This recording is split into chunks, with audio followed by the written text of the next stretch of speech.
Avez-vous été blessé par le souvenir de cela? J'étais furieux. À 81 ans, le corps affaibli par des accidents vasculaires cérébraux et le cancer, mais l'esprit intact. B. Davis s'est assise et a craché les mots qu'elle avait avalés pendant un demi-siècle. Sa querelle avec Joan Crawford était devenue une légende hollywoodienne. Mais la laideur qu'elle a révélée, les petites trahisons, la cruauté, la froide fureur qui brûlait encore dans ses yeux, ont fait halter les gens. Même au crépuscule de sa vie, elle a refusé de laisser sa vérité mourir sans être dite. Imaginez une jeune femme à l'aube de la grandeur.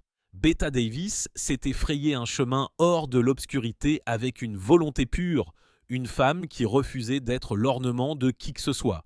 Elle avait supporté des réalisateurs qui lui disaient qu'elle n'était pas assez jolie, s'était battue contre des dirigeants de studio qui voulaient la cantonner à des rôles fades et avait finalement décroché un rôle principal dans un film qui, elle l'espérait, annoncerait son arrivée.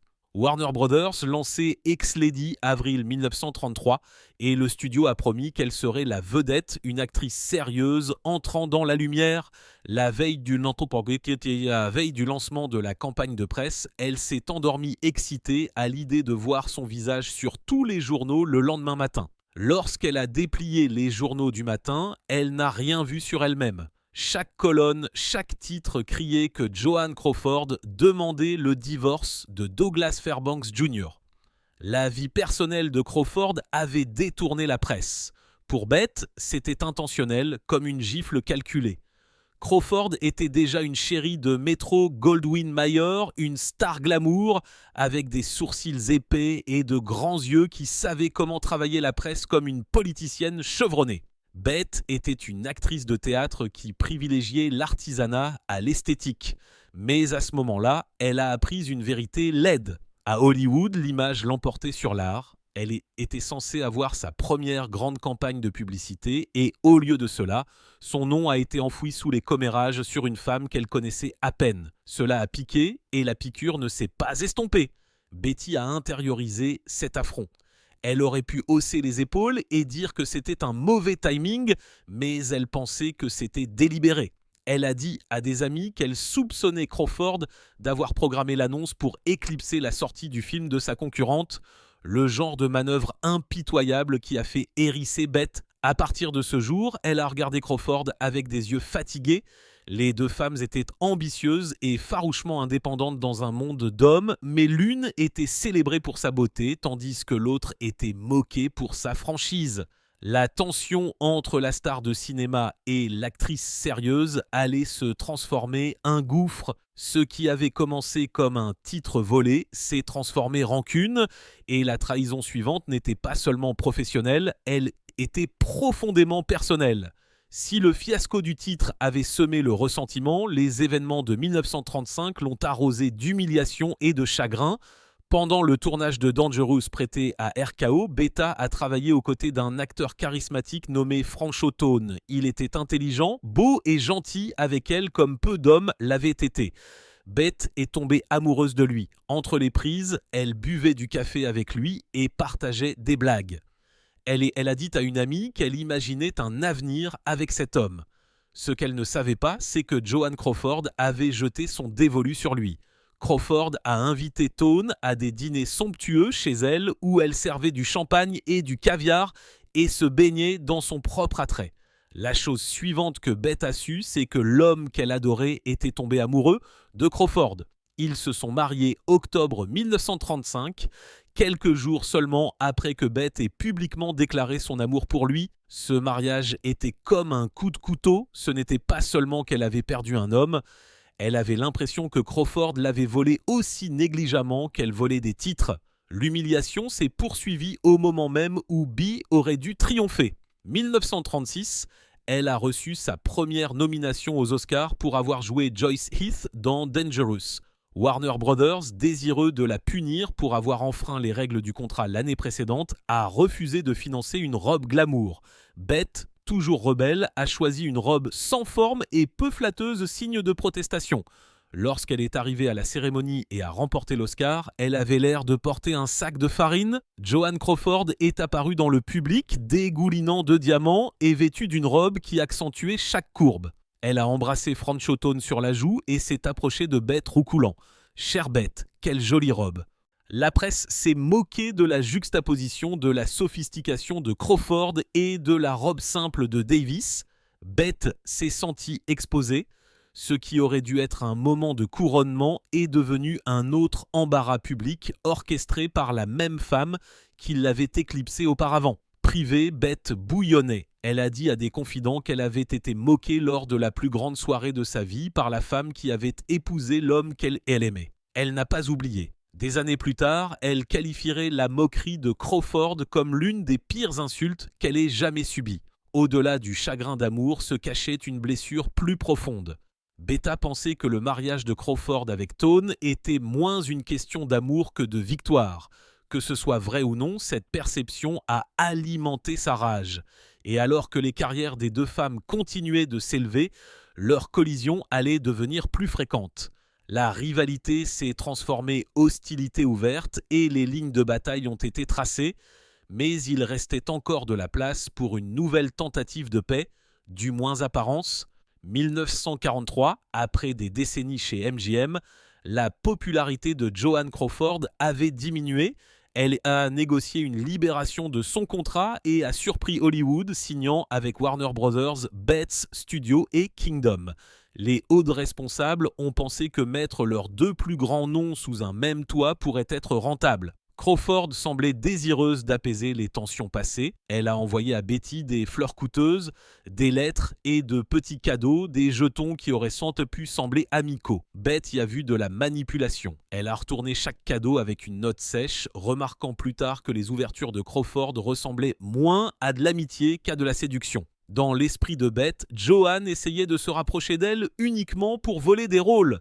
Qu'il y ait eu ou non des arrière-pensées, le rejet symbolique a donné le ton pour leur séjour chez Warner. La relation est restée froide, polie seulement publique. La guerre est passée du personnel au professionnel. Warner Brothers développait des rôles féminins juteux et les deux femmes les voulaient. Beth s'était bâti une réputation sur des rôles difficiles, des femmes peu glamour et compliquées qui n'avaient pas besoin d'être aimées. Crawford, qualifiée par les chroniqueurs mondains d'incarnation du glamour, voulait se réinventer. Elle a fait campagne sans relâche pour le rôle principal dans Mildred Pierce. Beta avait été envisagée pour ce rôle, mais les dirigeants, agacés par le fait qu'elle les ait bousculés, l'ont offert à Crawford. Le résultat fut le retour de Crawford. Elle a remporté l'Oscar de la meilleure actrice 1946. Pour Betty, c'était comme mettre du sel sur une plaie ouverte. Elle pensait que le rôle lui convenait, mais sa rivale l'a arraché. Le ressentiment de Betty s'est manifesté dans son travail. Dans The Star de 1952, elle a joué une actrice vieillissante qui boit trop et dort sur un canapé dans le bureau de son agent. Une performance largement interprétée comme une parodie du déclin de Crawford. Beta n'a pas nié l'inspiration. Madame Crawford est une star de cinéma. Elle a dit une fois « Je suis une actrice ». Cette distinction révèle comment elle considérait sa rivale. L'une posait pour les caméras et assistait à des banquets. L'autre disparaissait dans des personnages. Beta a publiquement accusé Joan d'avoir couché pour arriver au sommet et a un jour grogné que Crawford avait été avec toutes les stars masculines de MGM, sauf Lassie. Ces répliques étaient méchamment drôles, mais elles révèlent aussi son amertume. Dans un secteur où les femmes étaient souvent opposées les unes aux autres pour la poignée de rôles substantiels offerts, leur rivalité a été amplifiée par un système qui récompensait les comportements impitoyables. Le terrain était prêt pour leur confrontation la plus intense qui allait dégénérer coup physique. 1961, les carrières des deux femmes étaient déclin et les nouvelles Golden Girls d'Hollywood étaient plus jeunes et moins menaçantes. Joan Crawford a trouvé un scénario intitulé « Whatever Happened to Baby Jane » qui parlait de deux sœurs vieillissantes piégées dans un manoir délabré. Reconnaissant son potentiel, elle l'a apporté au réalisateur Robert Aldrich à une condition. Bette Davis devait jouer le monstrueux Baby Jane Hudson. Crawford espérait peut-être que le partage de l'écran avec sa plus grande rivale créerait le genre de jumelage sensationnel qui vend des billets. Betty a accepté selon ses propres conditions. Elle jouerait Jane. Crawford serait la blanche tourmentée et Crawford n'aurait aucune liaison amoureuse avec le réalisateur. Leur arrangement semblait simple sur le papier, pratique, le plateau est devenu un champ de bataille. Betty est arrivée à la première lecture avec une bouteille de Coca-Cola à la main et un sourire malicieux. Elle savait que Crawford était nouvellement marié à un dirigeant de Pepsi et était devenu membre du conseil d'administration après sa mort. Pour la piquer, B a insisté pour qu'un distributeur automatique de Coca-Cola soit installé dans le studio. Les membres de l'équipe ont hurlé discrètement. Crawford a riposté distribuant du Pepsi aux électriciens et aux machinistes et tricotant pendant les scènes de bêtes. Chaque femme a trouvé des moyens mesquins de se mettre sous la peau de l'autre.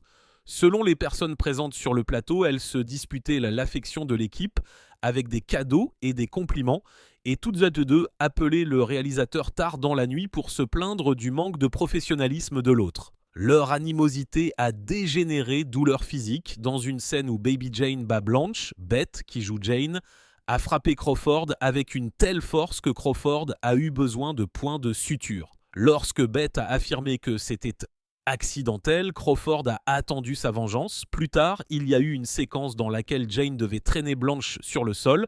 Crawford a attaché des poids sous son costume, se rendant plus lourde afin que Beth se fasse mal au dos, essayant de la tirer.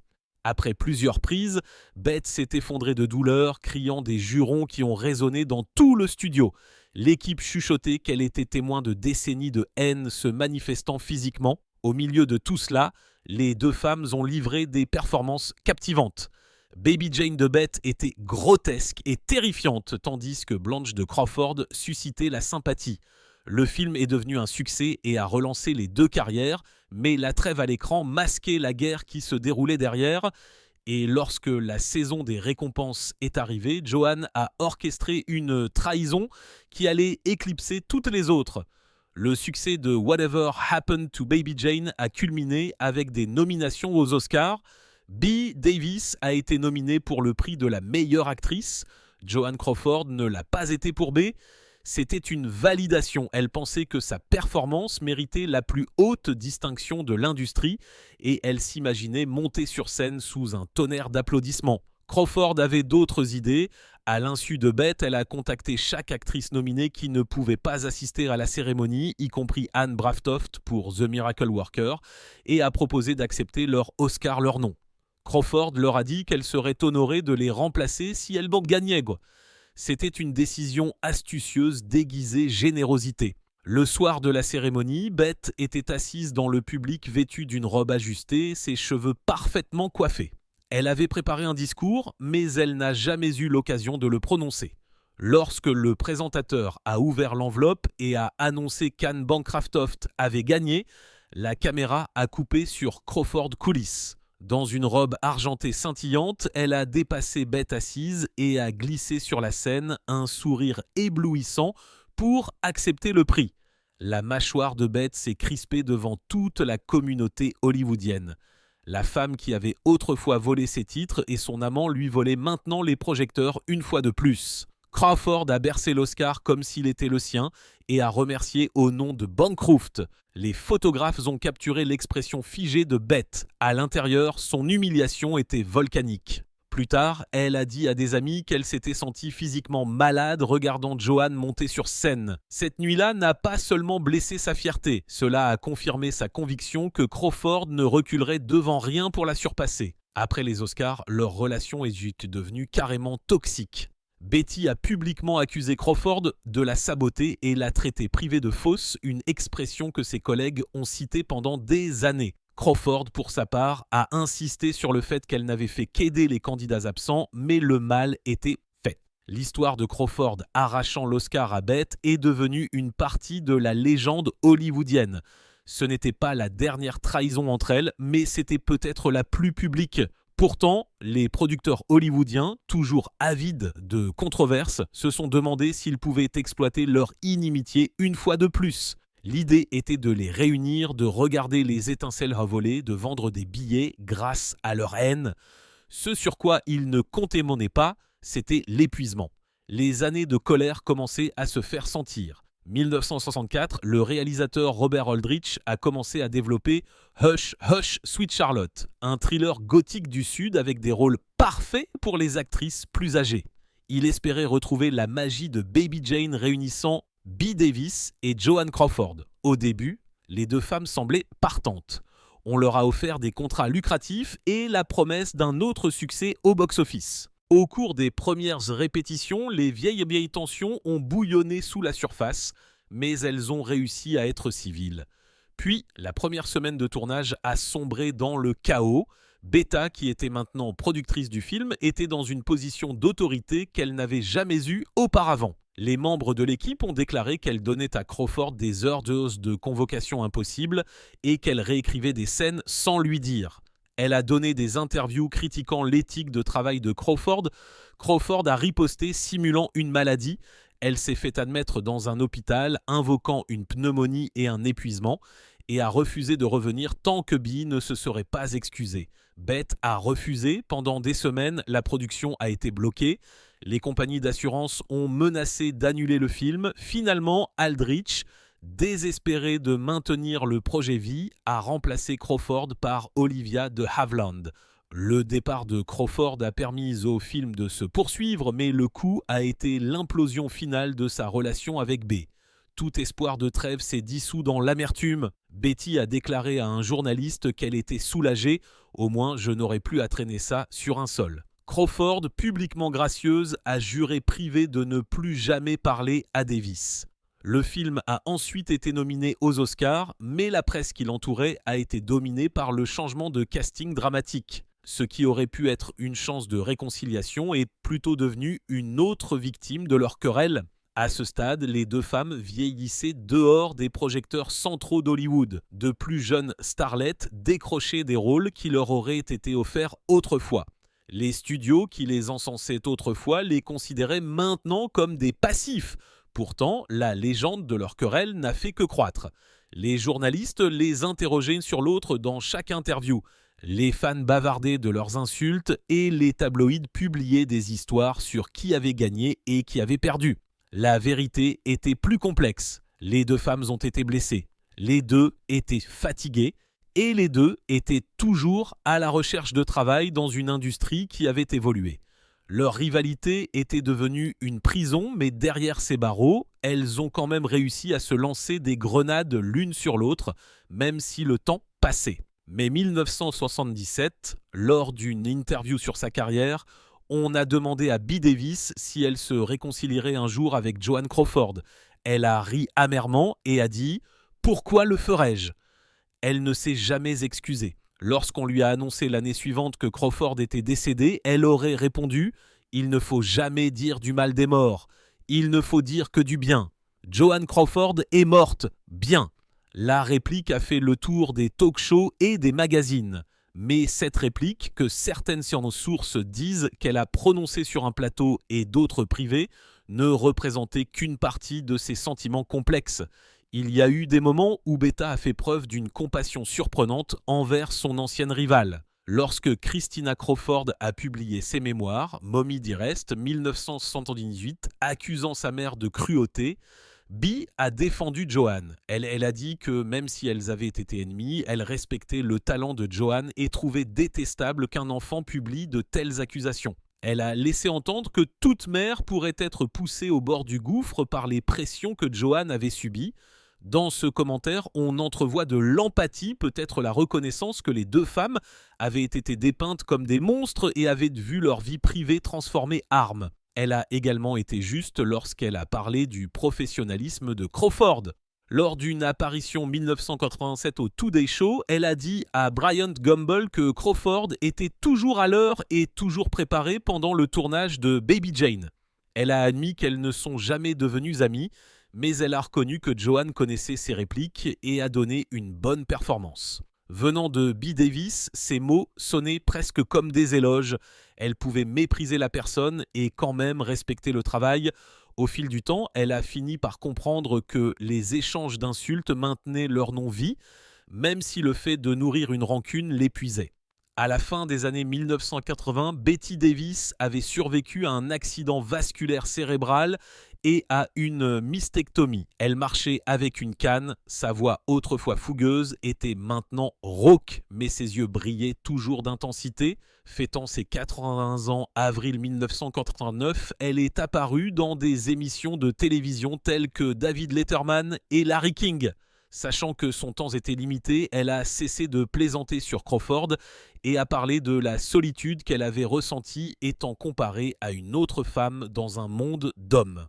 Elle a admis que la rivalité l'avait consumée. « Ça a fait mal », a-t-elle dit. « Ça m'a coûté des relations. » Elle a confessé qu'elle avait repoussé Crawford par peur de perdre des rôles, qu'elle avait pleuré après les Oscars parce qu'elle s'était sentie humiliée et que le fait de traîner Crawford sur le sol pendant Baby Jane lui avait fait se demander si tout cela valait la peine. Pendant le tournage avorté de Sweet Charlotte, elle a même espéré une trêve, mais ne savait pas comment commencer. À ce moment-là, soupira-t-elle. Il était plus facile de haïr. Ses aveux ont choqué le public parce qu'ils étaient bruts et exempts de pics spirituels.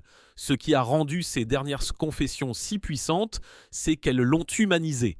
Bette a reconnu sa propre jalousie et sa propre cruauté et a reconnu que les deux femmes avaient été piégées dans un système qui opposait les stars féminines les unes aux autres. Elle s'est demandé si les choses auraient pu être différentes, avec plus de rôles ou moins de commérage. Lorsqu'on lui a demandé si elle pardonnait à Joan, elle a fait une pause et a chuchoté « Je ne sais pas ». Peu de temps après ces interviews, le 6 octobre 1989, Bette Davis est décédée. Elle a laissé derrière elle un héritage de performances inoubliables et une querelle qui avait dominé les rubriques d'Automne de Potin pendant 50 ans. Ses derniers mots sur Joan Crawford n'étaient pas des insultes, mais des réflexions, des aveux de vulnérabilité et de complicité. Ils n'ont pas effacé la cruauté de certaines de ses remarques passées, ni la douleur qu'elle avait infligée et endurée, mais ils ont offert un rare aperçu honnête du cœur d'une femme qui avait passé la plus grande partie de sa vie à se cacher derrière un masque d'acier. Conclusion, Hollywood aime une bonne rivalité parce qu'elle vend des billets et des magazines, mais sous les gros titres, il y a des êtres humains, désordonnés et vulnérables. Bette Davis et Joan Crawford étaient des produits d'un système qui les a élevés tous les opposants simultanément l'une à l'autre. Leur querelle était laide, pleine de coups bas, et de petites vengeances, et elle a captivé le public pendant des décennies. Lorsque Bette s'est exprimée à 80 ans, elle a confirmé de nombreuses rumeurs et a ajouté des couches de douleur que personne n'avait imaginées. Elle ne s'est pas excusée, ni elle ni sa rivale. Au lieu de cela, elle a exposé l'insécurité et la peur qui les animaient toutes les deux. L'écoute de ces dernières confessions nous rappelle que les légendes sont toujours humaines. Elles saignent, elles ont des contusions, elles regrettent. Et parfois, les histoires les plus laides sont celles qui nous apprennent le plus sur l'ambition, la jalousie et le prix du succès.